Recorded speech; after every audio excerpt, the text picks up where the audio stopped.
Diascofoot, miroir du football de la diaspora congolaise.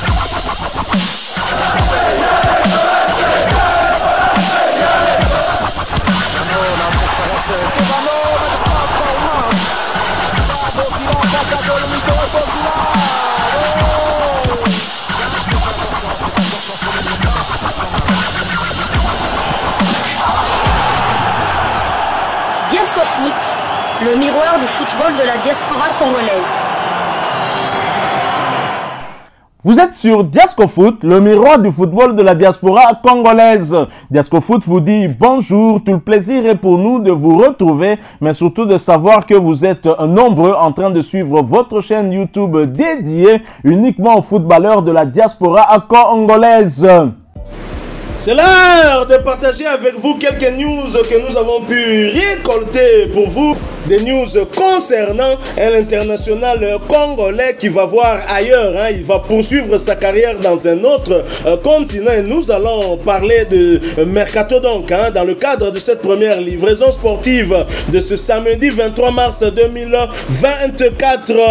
Mercato, Yannick Bolazi rebondit au Brésil.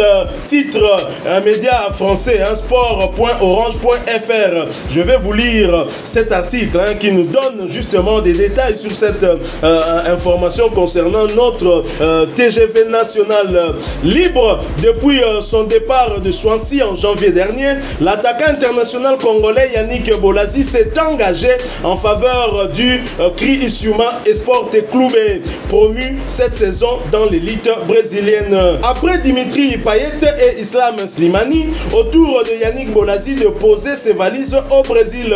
Libre après une courte pige à Swansea City cet hiver, l'ailier international congolais s'est engagé jusqu'à la fin de l'année en faveur du CRI Isiuma Sport Clube, promu cette saison dans l'élite brésilienne. Avec un contrat courant jusqu'à fin 2024, l'attaquant qui évoluait à Swansea City au pays de Galles va vivre sa première expérience en dehors du continent européen au Tigre. Le joueur s'entraîne déjà avec l'équipe qui prépare la saison, indique le club brésilien sur le réseau social X, anciennement Twitter. Bolazi, l'ex-coqueluche de Selhurst Park, né à Lyon, voici 34 ans, Yannick Bolazi va ainsi connaître une 6e étape dans sa longue carrière, passée par Malte et menée principalement sur les pelouses anglaises, capé à 50 reprises avec les Léopards de RD Congo, avec lesquels il disputera 2 Cannes 2015 et 2019. Le virevoltant ailier s'était révélé sous les couleurs de Crystal Palace, aperçu également à Everton, Aston Villa et dans les clubs de divisions inférieures anglaises, Barnet, Plymouth, Argyle, Millwall, Bristol City ainsi que Middlesbrough. La recrue a disputé plus de 100 matchs en première ligue. Ces dernières saisons, le dribbleur a joué pour Anderlecht, le Sporting Portugal, Rizespor en Turquie et donc Swansea City en Championship, deuxième division anglaise, entre le 27 novembre 2023 et le 28 janvier 2024. Voilà donc le TGV national Yannick Yala Bolazi qui quitte l'Europe pour s'envoler du côté du Brésil pour faire une découverte, un nouveau continent, peut-être un autre style de football, peut-être ce style-là lui ira très bien, on ne sait-on jamais. Le Brésil n'a pas créé le football, mais le football aujourd'hui c'est bien le Brésil, avec des joueurs de renom que l'on connaît actuellement. On peut citer Vinicius JR qui évolue du côté du Real Madrid, Neymar bien évidemment, des grands joueurs brésiliens qui continuent à pérenniser en tout cas le nom de ce pays, en tout cas dans les concerts des nations. Alors Yannick Bolazi qui a signé un contrat pour quelques mois à peine, ce qui n'augure peut-être pas rien de bon, je ne sais pas, à moins peut-être que ce contrat-là ouvre la porte peut-être à un autre contrat où le club pourrait renouveler si il donnait satisfaction. Pensez-vous qu'il pourra réussir là où il a peut-être échoué du côté de Swansea? Parce que depuis sa blessure, il faut le rappeler, blessure contractée lors du match d'Everton contre Manchester United, il était blessé, touché par l'international français Anthony Martial. Yannick Yala Bolazi qui était indisponible pendant un an n'a jamais récupéré son état de forme. Tout à fait. Nous lui souhaitons d'ailleurs déjà bonne chance et dans sa nouvelle mission. Et il faut dire que Yannick Bozlati, la saison dernière à Rizesport, il avait quand même marqué les esprits. Il était le grand artisan de la montée de son club en première division. Je crois qu'il a terminé deuxième meilleur buteur du championnat et meilleur buteur de son club de deuxième division. Il a fait une très très bonne saison. D'ailleurs, les gens s'attendaient à ce qu'il soit renouvelé. Malheureusement, il a peut-être refusé le contrat qu'on lui proposait.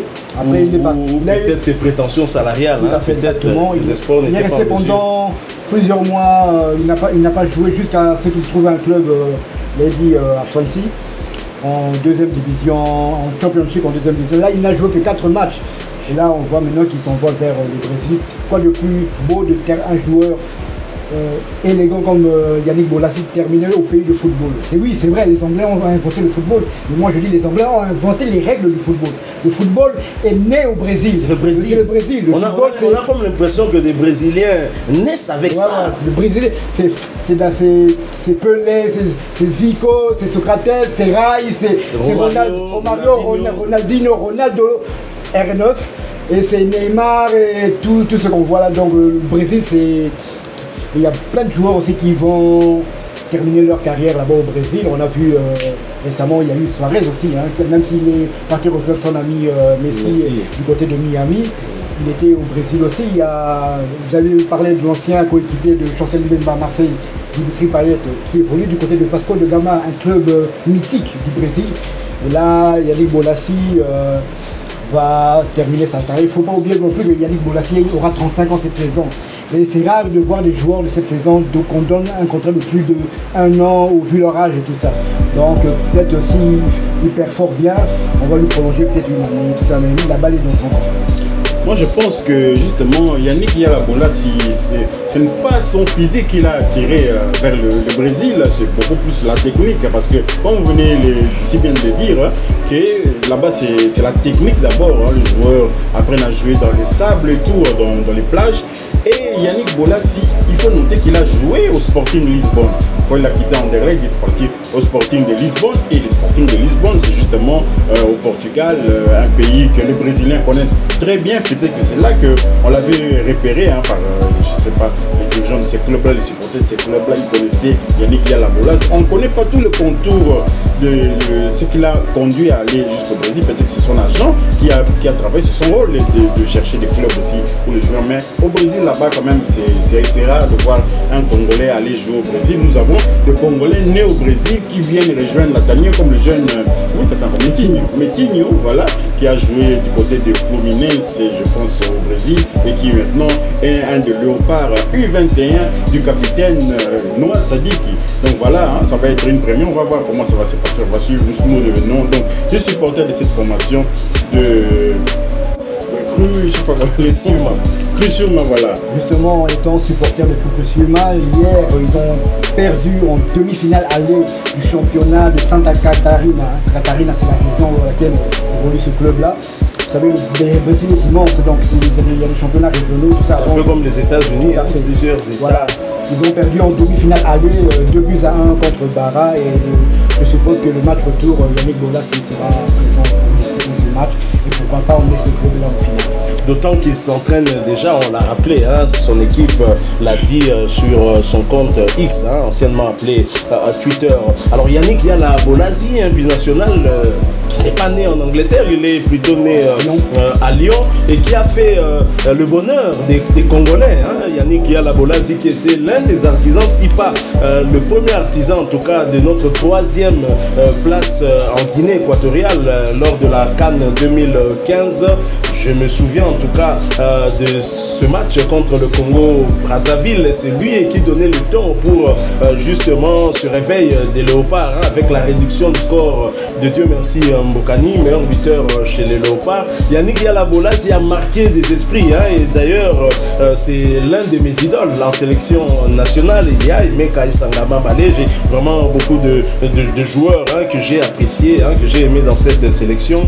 Ce qui m'a le plus marqué de ce joueur, c'était sa prestation lors de la victoire 3 buts contre 4 face aux éléphants de la Côte d'Ivoire. On a encore vu qu'on a du mal face à cet adversaire-là. On l'a vu dernièrement lors de la Cannes en demi-finale où on a été battu 1-0 hein, à cause de ce but de Haller. Nous saluons d'ailleurs lui qui a vaincu son combat contre le cancer. On était quand même heureux pour lui, hein, que ce soit lui qui ait marqué ce but contre la RDC, même si ça nous faisait mal, mais content pour cet international ivoirien. Yannick Yala-Bolazi qui n'a jamais récupéré cette forme-là après sa blessure.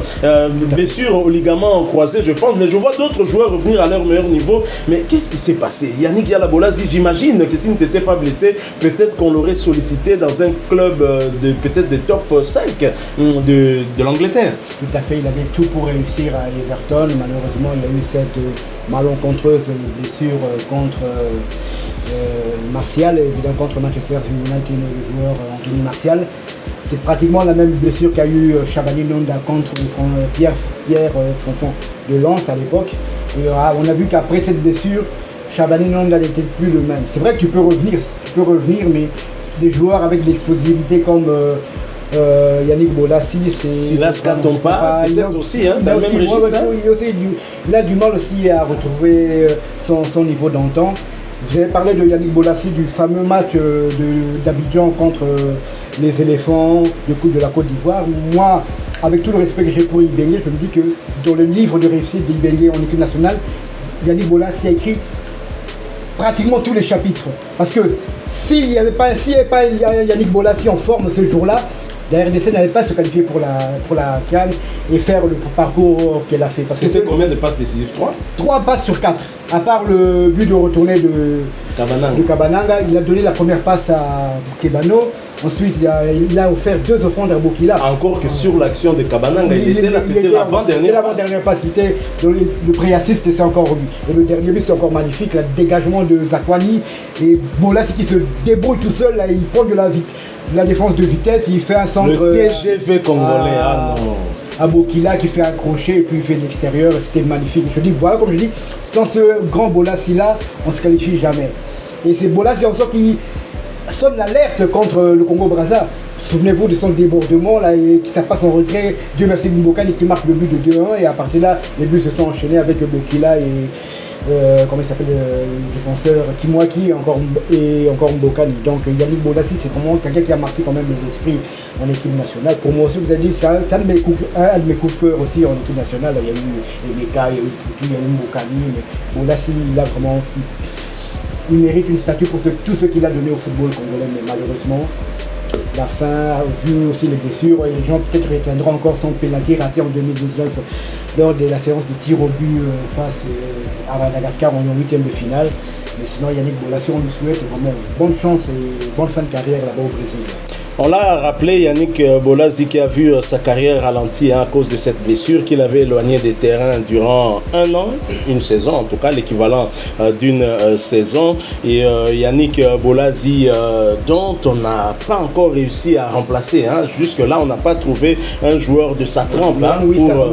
Yohan Wissa vient, même si c'est un profil un peu différent. Mais c'est vrai que Yohan Wissa, dans le réalisme, il est plus fort que Bolazi, mais l'explosivité de Bolazi, il ne l'a pas, mais espérons qu'avec lui en tout cas on va avoir le même résultat. Alors Yannick Yala-Bolazi ralentit, je l'ai dit, hein, par une blessure contractée en première ligue, je crois, contre Manchester United. Il était blessé par l'international français Anthony Martial, et le comité de freinage n'a pas oublié cela. Le comité de freinage a publié sur sa page Facebook en rapport avec justement cette blessure de Yannick Yala-Bolazi, pour rappeler que le comité de freinage, qui n'oublie pas et qui reste rancunier, s'est occupé du cas Martial, qui est devenu nonchalant, lui-même victime aussi de nombreuses blessures.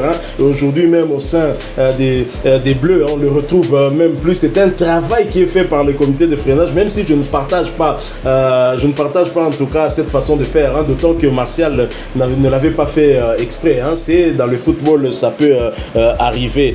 Voilà qui met fin en tout cas à ce sujet consacré consacré à notre TGV national. Là, il est peu probable que Yannick Yalabolas y retrouve une fois de plus la sélection, hein, avec la forte concurrence qu'il y a au sein de l'équipe nationale. Si c'était l'équipe nationale de l'époque, il aurait toujours eu sa place, mais avec cette équipe de Sébastien Desabre, vraiment très très compliqué. Alors si vous avez aimé ce sujet, laissez-nous un maximum de j'aime. Merci de partager avec nous en commentaire votre point de vue. N'oubliez pas de vous abonner si vous êtes nouveau et cliquez également sur cette petite cloche de notification pour ne plus rien manquer des prochains sujets que nous allons vous proposer. En attendant, portez-vous bien et Diasco Foot vous dit au revoir.